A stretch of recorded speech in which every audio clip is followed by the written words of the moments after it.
Thank you for joining me for another market update. Today I'm going to go over the entire LA County for the month of October 2020 compared to the year prior. Now, this very day that I'm making this video is actually election day. And it's been really interesting to see in LA, downtown LA, a lot of places, they're boarding up the stores.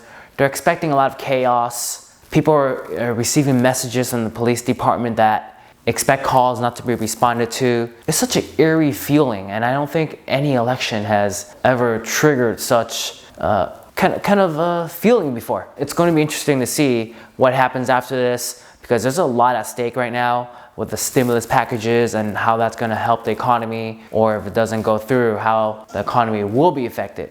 So it's definitely going to be interesting to see these numbers going forward. And especially, we're starting to hear about more and more bankruptcies. And just recently, there are two large major mall operators, they filed for bankruptcy. So it's going to be exciting for the next year.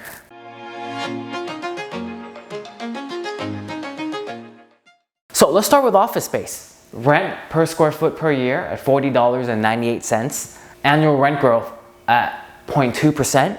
Cap rate at 5.6%.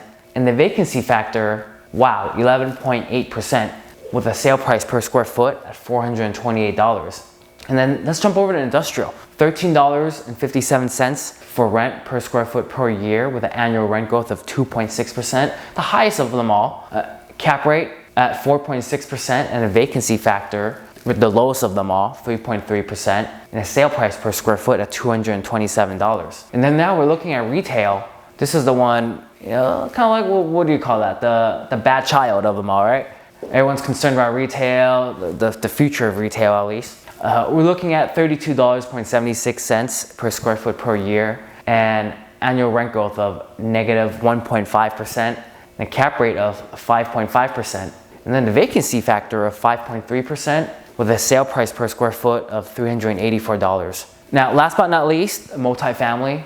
Looking at average rent, about $1,934 a unit, and annual rent growth going down at 1.6%, and a cap rate at 4.3%, with a vacancy factor of 6.1%. And then the overall sale price about $340,000 per door. And multifamily is actually a very interesting one. There's a lot of laws that are being passed that really helps a tenant, defer their rent obligations. And it seems like they're having new laws after another, and it seems almost indefinite, or at least until the coronavirus pandemic ends. And who knows when that'll be. Even a vaccine isn't guaranteed to put a stop to it. For example, in California, the rent due from March until the end of August, they have a year to pay it back, and you can't evict them for that if they haven't paid it. And from August 31st until January, all they have to do is pay 25% of their rent due and write up COVID-related financial hardship, and that's all they have to pay, just 25%,